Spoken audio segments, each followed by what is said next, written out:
Ladies and gentlemen. Oh, kumusta mga idol? So, meron naman tayong panibagong video. So, for today's video ay meron tayong na-receive na parcel. So, mag-unboxing tayo ngayon na content. So, ang laman nito ay yung sinasabi ko sa inyo, mga nakasubaybay sa akin, nakaraang mga vlogs ko na pina-repair natin ang ating usually ginagamit or pinakaunang endoskeletal prosthetics. So ngayon, itong sinusuot ko dun sa vlog ko sa Coco Mama is ito yun, kay Bepi Lenny sa Angat Buhay. So maraming salamat po. Ang kwento dito is nung nag-campaign siya nung 2022 national elections. So dun tayo sa lapit sa airport, paglabas na dun sa airport, andun tayo sa gilid ng highway, hawak ang flag list para i-welcome siya.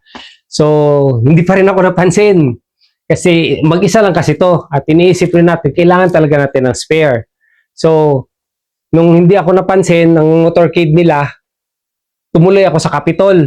Doon ako sa may tennis court, nakatayo. Ako mag-isa sa gilid ng motor ko, ganun ako. Nung nakita ako ni running mate niya, si Senator Kiko Pangilinan, tinuro niya ako, tapos kinalabit niya si BP Lenny. Nagtakbo siya ng presidente. So yun, after a week, tinawag ako sa Philippine National Red Cross dito sa Aklan chapter sa Kalibo, at yun, pinasukatan tayo, kaya ito meron tayong spare. So kasi alam mo bakit kailangan natin ng spare o tulong nila? Kasi yung pinapangarap natin is may pangarap tayo sa buhay eh. So kung masira to at wala akong spare, paano yun? So yung business natin is baka maantala o siyempre tayo, one-man army lang tayo sa business natin. Although meron tayong tao na may mga nagtatrabaho sa negosyo natin, pero yung point doon is tayo talaga yung pag nagsisimula kasi sa business, dapat talaga ikaw talaga yung mag-initiate para doon sa negosyo mo. Hindi naman tayo katulad ng iba na malaki yung mga alam mo yun, kapital. Tayo nagsimula talaga from scratch talaga. So, kumbaga rock bottom talaga pinanggalingan kung wala lahat. Ay rise it up. So, kaya tagal din ang proseso. So, patuloy tayo. Yun, nagpapasalamat tayo dito kay BP Lenny through sa Philippine National Red Cross, kay Senator Dick Gordon, at kay Senator Kiko Pangilinan. Thank you po sa inyo sa pagtulong nyo dito sa aking spare na prosthetic legs. And then, syempre, ang gumawa nito is si Sir Jose Romero. Yan, andyan siya ngayon sa Naga. Shout out sa iyo, sir. Alam ko, nanonood ka ngayon. Thank you po. Syempre, itong parcel na to, dito na tayo mag-proceed. Itong parcel na to is galing to sa Ortholife Prosthetics. So, andyan sa screen. So, kung gusto nyo magpagawa, ito, sila ang gumawa nito.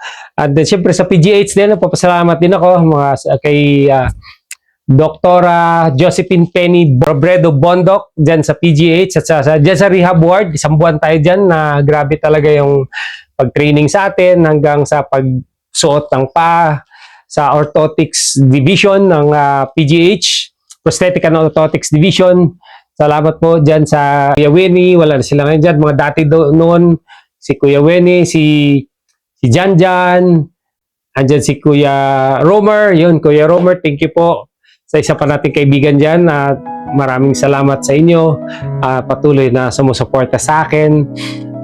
Siyempre si Ma'am Marlene. Pero thank you po, Ma'am Marlene. She's in heaven already. Thank you po sa lahat ng tumutulong po sa akin.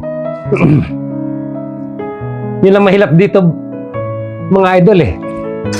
Nagiging emotional ako minsan, grabe. So buksan natin to, tuloy tayo. Saan pa mapunta ang kwentuhan natin? Yan. So meron tayong siyempre, bago ang lahat, ang dahilan para meron tayong parcel siyempre yung Walk Incorporated or Walk Now Center. So nagpapasalamat po ako kay PP Ed Iscano, thank you po kay PP Megs Lan, Melrose Lan, kay PP Ricky Molo, past president ng Rotary Club of Metro Kalibo and the Rotary of Forbes Park po. Sa Forbes Park po, thank you po sa inyo lahat. Sa walang Yung suporta na talagang, alam mo yun, timoy nasaan. Ito na yun. Ang kwento natin is na aksidente ko 2014, tapos nagumpisa ako ng walk, tinulungan ako nila ng walk ng 2016, I think. 2016 dyan. O nga pala kay Sir G. Kay Sir Gerard Ian Reyes. Yun dyan sa Ortholife. Siya yung pa-contact nyo. Ilalagay ko sa screen yung contact number niya sa baba. Kung gusto nyo magpagawa ng paa, katulad ko, dyan, kay Sir Gerard. At saka yung, ilagay ko yung ano niya, Facebook. Ayan, nilagay ko para pwede kayo ka-contact sa kanya sa Ortholife Prosthetics.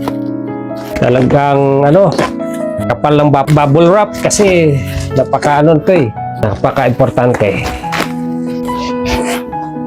Yan. So, bago ang lahat, siyempre, bigyan nyo naman yung video na to ng like at mag-comment ka dyan sa baba kung saan ka nanonood para at least alam ko kung saan umabot ang video. At kung sino mang gusto mong mapasukatan ng dyan sa comment section, lagay mo dyan yung pangalan niya para makita niya itong video at i-share niyo po.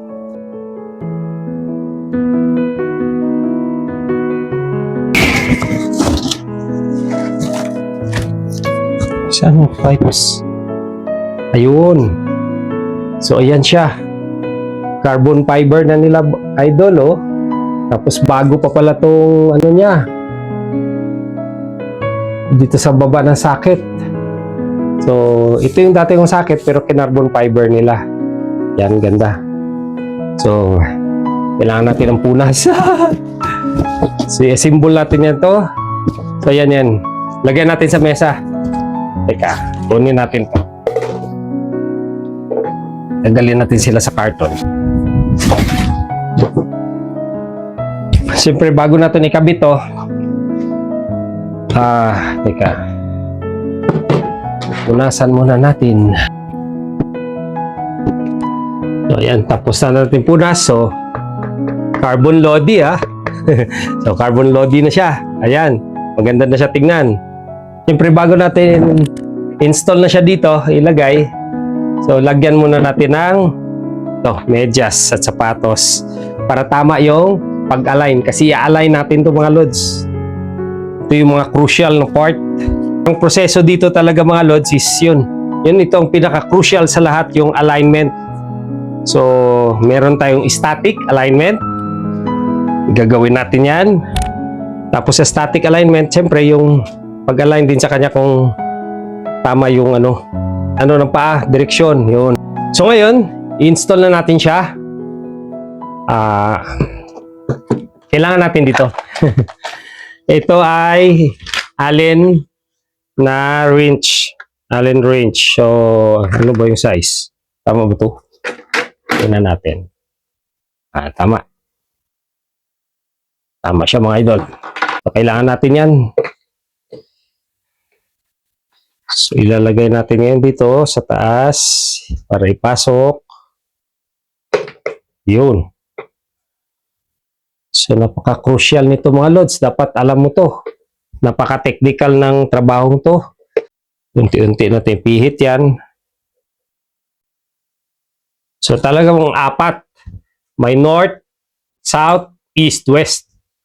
Para balansyado siya at saka yung strength. Yung kapit dito. Kasi sa bigat natin, siyempre. Ang kinaiba dito is kung mapapansin ninyo, mas mataas-taas ito kaysa dito. So, tatangkad ako dito ng mga about 2.5 inches kaysa ditong suot ko. Mababa to. Iniksian nila yung tubo. Kaya yung advantage ko, we can see positive side of this situation, mga idol, is kung gusto ko maging 7-footer, kaya. Palitan lang to. So, adjustable lang height ko kung anong gusto kong height. I can demand. Kasi, yun nga lang. Pero, joke lang yun. Hindi pwede yun. Alam mo kung bakit? Napakadelikado yung mga idol kasi pag tumaas ka dun sa dati mong height, okay lang, tumaas ka ng 2 to 3 inches siya. Tumaas siya ng 2 to 4 or 5 inches. Pero kung tumaas ka ng mga 10 inches or 8 inches, delikado yon. Kasi hindi na yun yung height mo eh. Pag hakbang mo nun, may bigat na. Kasi titanium to. So, although ito ang pinakamagaan na bakal para dito, pero yung point ko is mag-balance, maglakad ka, at saka yung nakakatakot doon is pag na-fall ka o natumba ka, madapa ka, talagang malupitan yon. Hindi mo alam kung ano mangyayari sa'yo kasi yan eh, taas mo eh. Unlike pag ganito, kontrolado mo yung dating height mo, kontrolado mo yung bagsak mo pag bumagsak ka. Kaya kailangan din dapat physically fit ka. Bakit? Ang kamay na to is kailangan physically fit ka para kung in kaso madapa ka, kaya ng may strength or may lakas yung kamay mo na dipinsahan din ng sarili mo para pag sa pagbagsak hindi ka mapuruhan, ganun. So, pag mga ganitong sitwasyon, dapat wala tanggal bisyo, alam mo yun, tanggal bisyo talaga. Kung gusto mong maglakad pa ng hanggang tumanda. Sabi nga, mag-edad ka ba ng 70 o 80, kaya pa bang maglakad? May tanong yun eh. Pwede. Pero depende rin sa'yo kung paano mo alagaan sarili mo. Kasi doon yung nakadepende sa pag-alaga mo sa sarili mo, pag-maintain ng katawan mo. Kasi ito ang nagkokontrol. Hirap kaya balanse mga idol dito. Pero kung masanay ka na, wala na. Yun ang the best part. Pag masanay ka na, parang wala na. Sanay ka na eh. So, sa ulitin, nagpapasalamat po kay Sir Gerard Ian Reyes at sa misis niya na napakabait at matulungin. Very supportive. Thank you po sa inyo kay Sir Jose, Sir Erwin, Sir Jose Romero. Thank you po. Dito na tayo sa part ng fitting. Ito na yung fitting mga idol. So, tatanggalin natin to. Laking tulong talaga ng spare na to. Kaya dilaw yan kasi dilawan tayo. So, mga idol, naayos na natin. Napagpalit natin ito. Mali yung pagkakabit ko. Ay, yung ito, dito galing. So, pinag-exchange ko ulit. Mali pala yung pag-install ko sa kanila. So, ito na. Fitting na tayo. Static alignment. Try natin.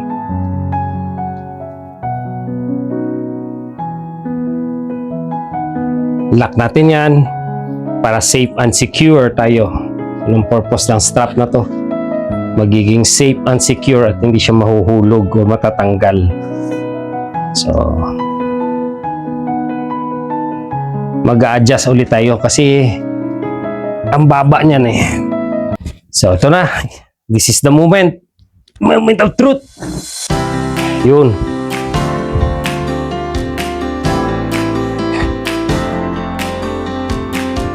So, static. Lipat natin yung bigat dito sa kabila. Yan. Lipat-lipat para bumaon. Para maging, alam mo yun, talagang mayakap na niya yung ng socket. Yung stump natin, yung mismong tuhod natin. Doon sa baba ng tuhod natin, mayakap ng socket. Ito yung socket. So, si carbon Lodi socket na natin. So, yan. So, pag parang okay na siya, yan. So, dito sa harap, bigat mo yung bigat, yan. Likod, yan. Pwede natin ilakad. Yan. Atras, cha-cha. Cha-cha, baby. Oh, bibi ka, cha-cha. Oh. Di pa kasayo. Oh. Di ba? So yan, pag talaga na, ano mo na, kasi kailangan na static mo na, huwag mo na ilakad kasi delikado, baka mamaya paglakad mo, parang meron doon pang hindi fit pa talaga siya, so posible kang matumba, bumagsak ka, which is hindi natin gusto yon. So yan, try natin na, lakad.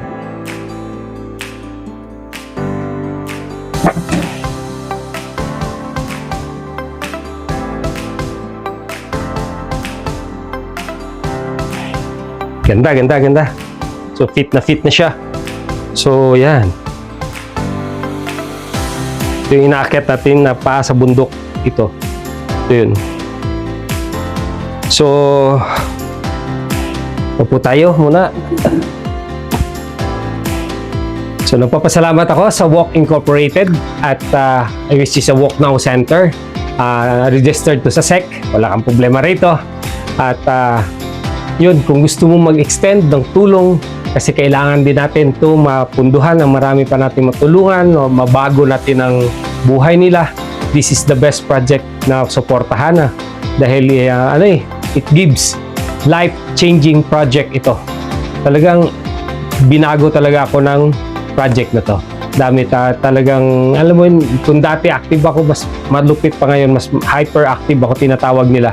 Kaya kailangan ko talaga ng mga spare kasi hindi natin alam na yun, talagang nasisira. Pang-apat na to, na pair natin, 4. So yung dalawa is yung Jaipur at saka yung isa pang ganito rin na nasira ko. So yun. So ngayon, hindi na kailangan mong i-prove sa iba kung anong meron ka. Kailangan mo lang tayo maging normal ka. Yun lang yun. Talagaan mo yung paa na hindi masira kasi mahal po ito.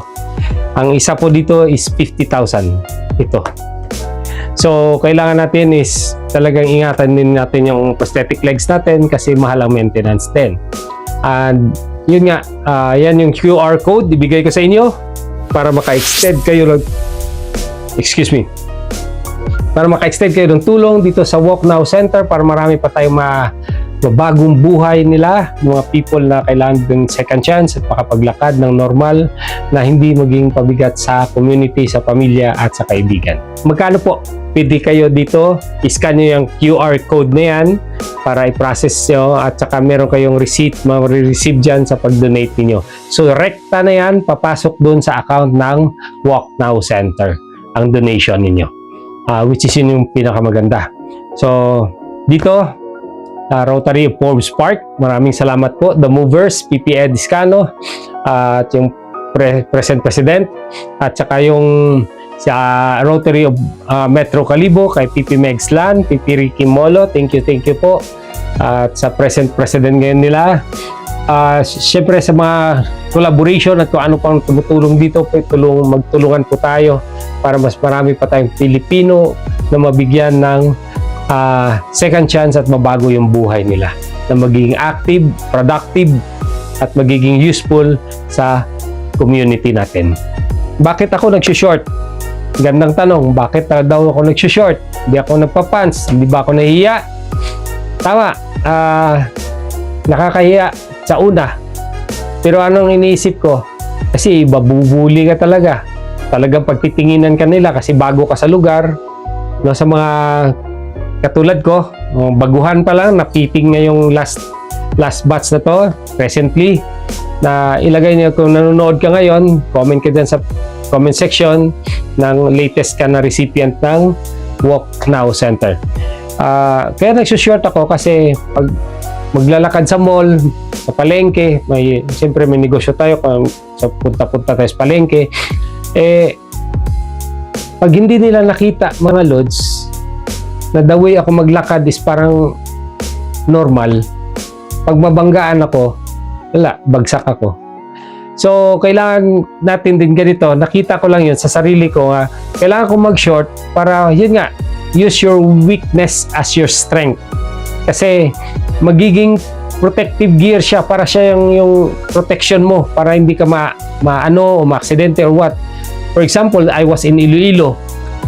Nadapa ako sa gilid ng kalsada, 8 katao sabay-sabay, depende, hawak sa kamay, hawak sa baywang, hawak sa puwet o hawak sa paa para ipatayo ako.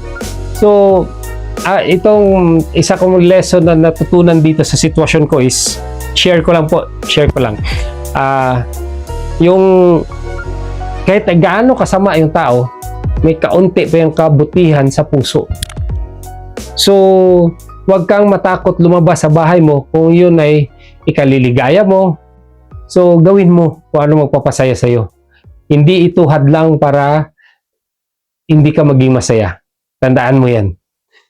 Gamitin mo to para uli mabalik ka sa normal na pamumuhay mo. Yun ang purpose ng project na to. So, kailangan mo talaga mag-short para at least sila mismo aware na ganyan. Along the process, after 2 to 3 weeks, magsasawa din yan sa'yo, mga lods, pagpanood. nasanay na lang sila sa'yo, so hindi ka nila pansinin. Ngayon, naglalakad ako dito sa bayan namin, wala na po pansin sa akin. Bakit? Sanay na sila eh. Kilala na nila ikaw, ganyan ka. Di ba? Wala na yun. So, anong maganda doon? Nagiging malaya ka, nagiging normal ka na mumuhay, at nagiging payapa ka naglalakad. Di ba? So, ganun yun. Ano yung bottom line dito? Acceptance. Tanggapin mo kung sino ka. At dapat piliin mo rin kung sinong tao para sa'yo. Hindi na tayo para sa lahat. Para tayo sa mga taong nakakaintindi lang sa atin. Yung hindi, huwag mo nang pansinin yan. Okay? Ganun lang yun. Enjoy life. Importante yung peace talaga. Okay? So maraming salamat po sa lahat ng tumutulong sa akin at patuloy na sumusuporta. Ang dami ninyo. Hindi ko talaga, basta kung nanonood ka nito, maraming salamat sa iyo. Suporta na binibigyan ninyo sa akin, which is yun yung papalakas sa atin lagi, araw-araw. Hanggat may lakas tayo sa katawan, gagalaw tayo. Abutin natin ang pangarap mo. Kung ikaw may pangarap, kung hindi ka man katulad ko, mas advantage ka. So, huwag kang bumigay dyan. Temporary lang ang lahat. Okay? So, patuloy mo yung pagsisikap mo, pag-aaral mo, pagbutihan mo. Pagdating ng panahon, may aanihin ka maganda dyan. So, yan lang po. Maraming salamat. God bless you more po. Ride safe. And see you on my next content. Babush! Salamat! Standing on the highest ledge, right on the world's most windy edge.